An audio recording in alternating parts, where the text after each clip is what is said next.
pada saat kamu menginginkan sesuatu, ingat selalu ini ada hukum perputaran energi nih. Iya, ada hukum perputaran energi, ada hukum konversi.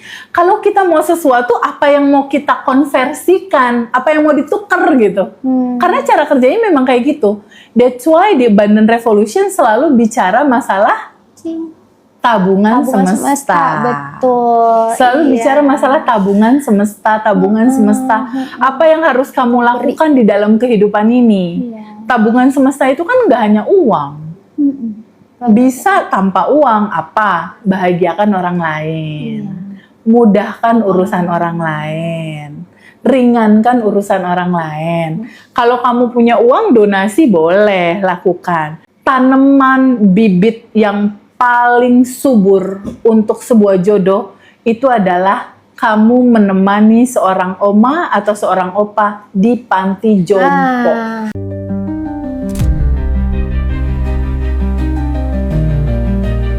Enlightenment seorang Nabi Muhammad ini kaitannya ternyata sama kemanusiaan gitu. Perjalanan cerita itu sampai di dunia dewasanya itu udah masuk pelajaran filsafat, Indra. Spektrum ateis itu beda, dari mulai ateis yang paling santai sampai ateis yang paling radikal juga ada.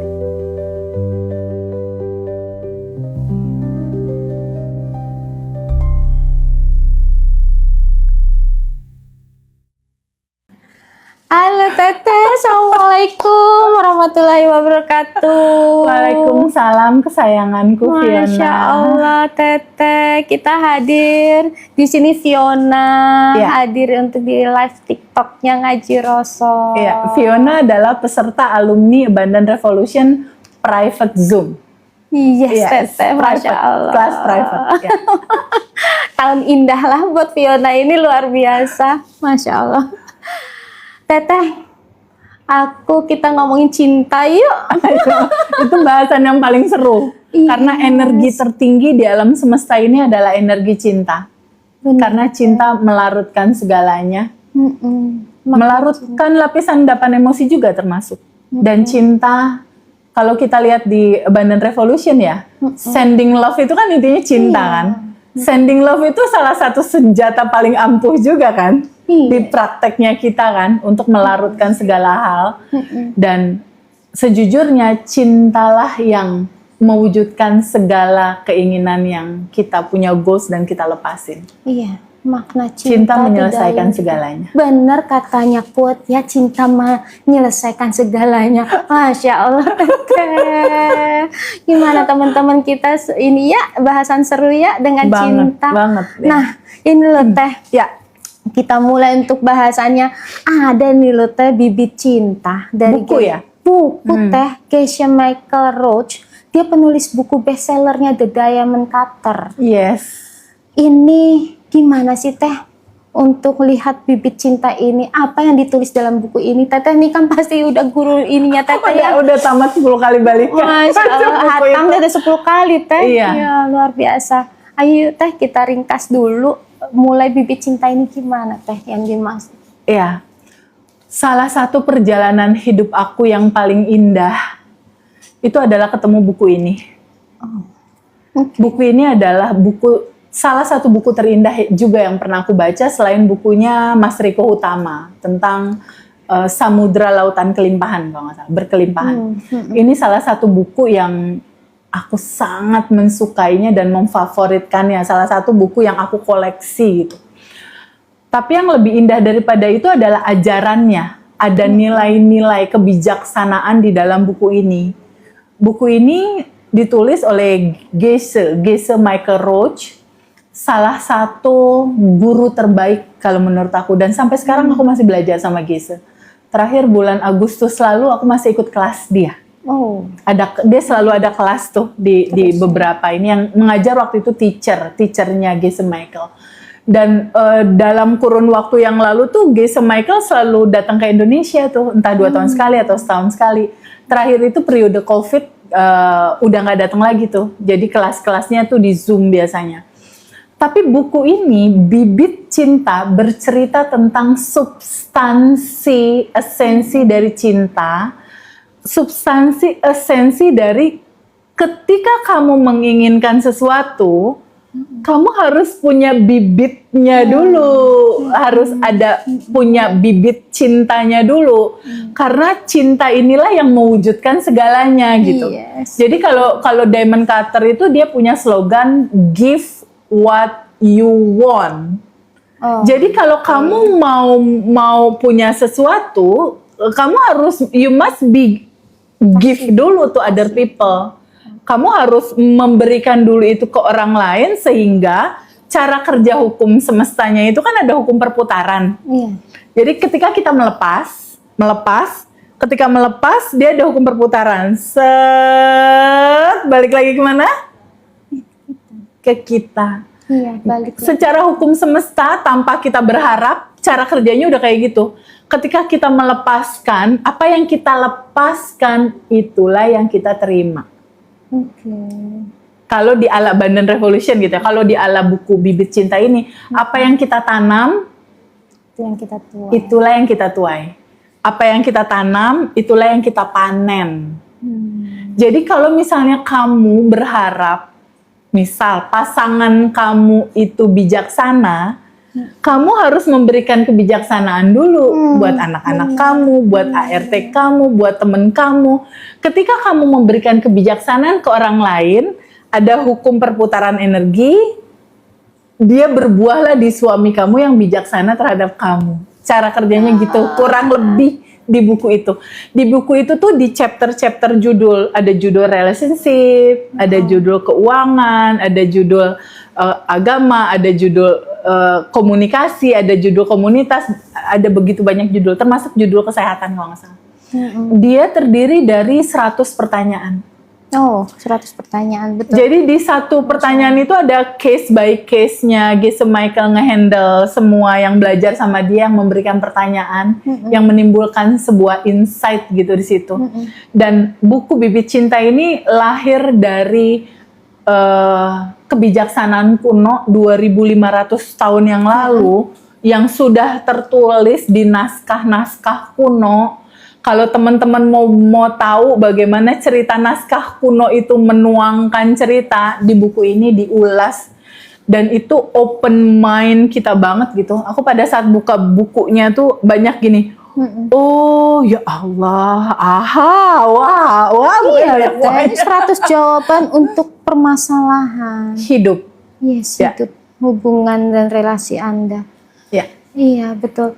Dan Teh, kan kita cinta itu identik dengan partner ya biasanya. betul.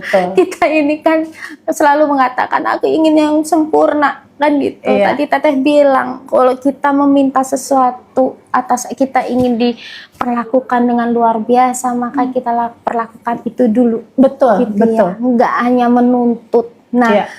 partner sempurna.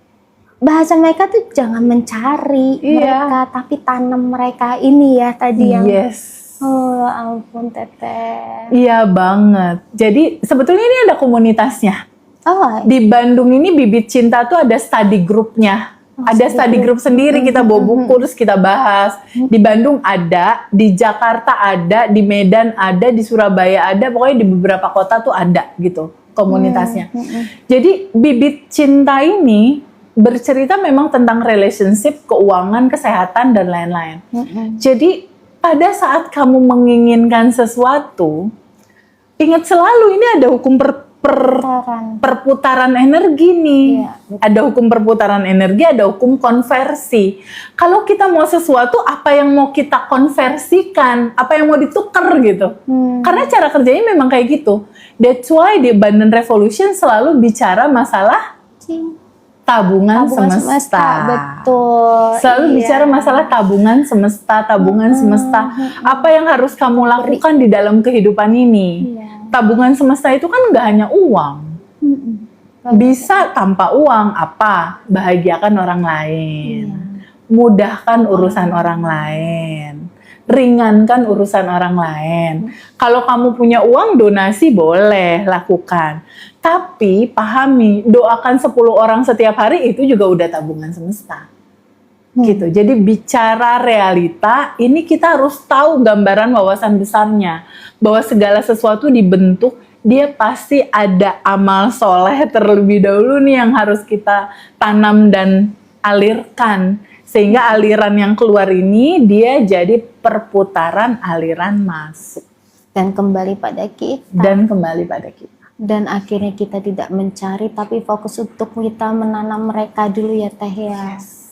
Ya ampun, betul. Kalau untuk partnership, kalau di buku itu diceritakan ketika Fiona, aku misal atau teman-teman yang lain dalam harapan untuk mendapatkan jodoh, artinya kan dia butuh teman ya, benar nggak? Benar. Butuh teman untuk menemani kan, butuh teman untuk pada akhirnya bertumbuh bersama. Iya. Nah, kalau ala buku ini, ala buku Bibit Cinta, tanaman bibit yang paling subur untuk sebuah jodoh itu adalah kamu menemani seorang oma atau seorang opa di panti jompo.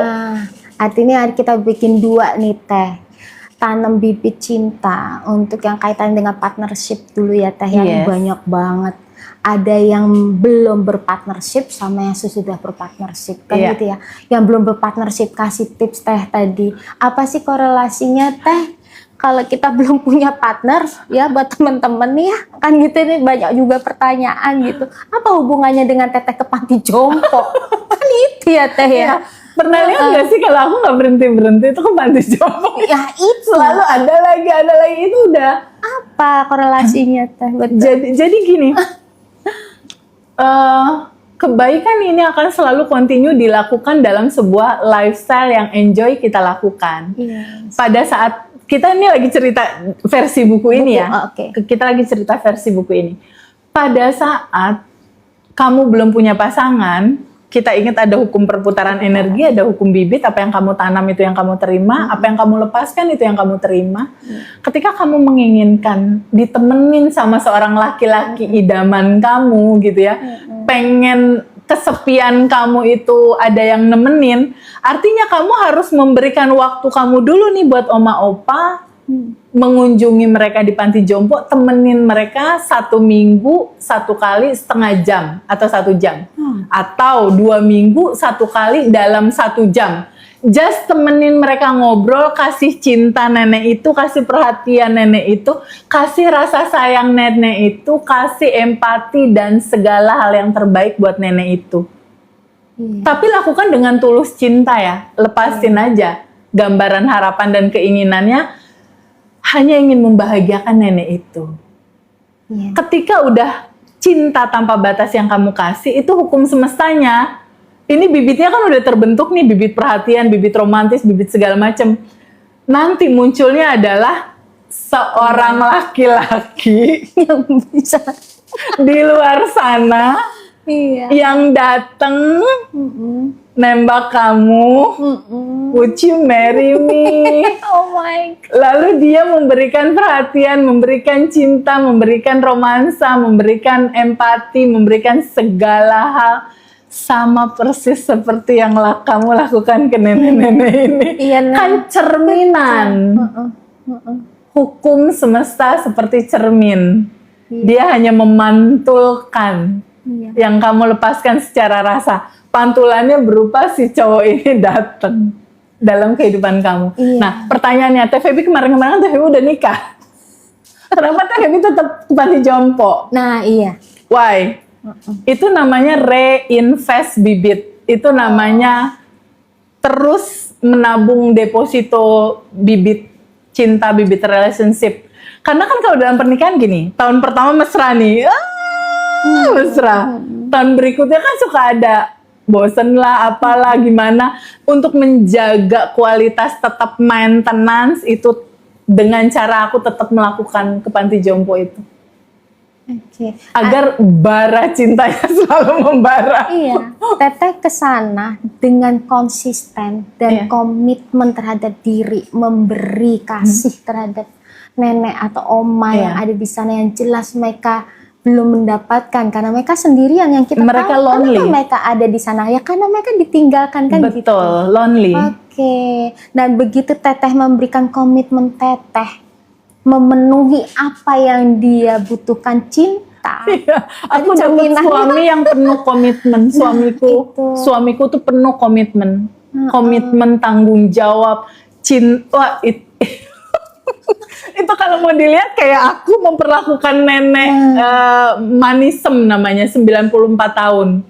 Itu aku bener-bener pada saat satu sampai setengah jam sampai 1 jam tuh aku bener-bener duduk bersama nenek itu, hadir utuh saat ini di sini sekarang sama nenek itu. Aku perhatiin seperti itulah suamiku memperlakukan aku.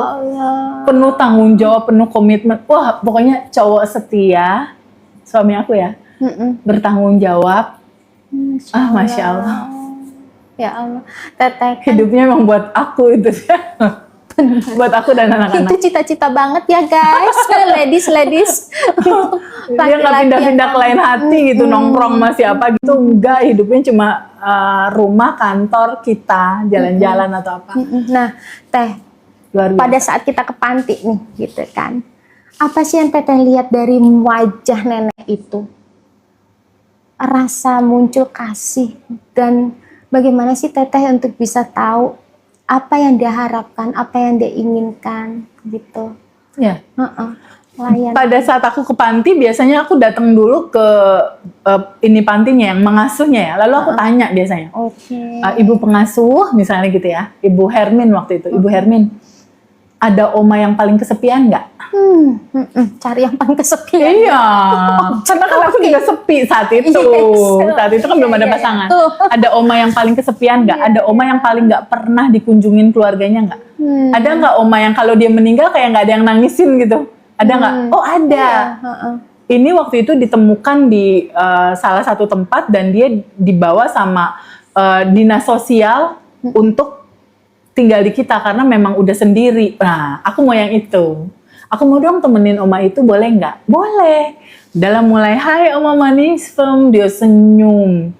Jadi pada saat aku ketemu oma-omanya, si oma-oma ini kok ya sifatnya sama kayak aku, Vi. Iya, ampun. Terus begitu dia Jadi nggak Teteh kayak datang, bercermin gitu. dia berbinar-binar kan. Dia senyum manis, kata aku. Udah 27. Dia senyum, terus aku balik senyum. Kamu senyumnya manis, kata si nenek-nenek 94 tahun ini.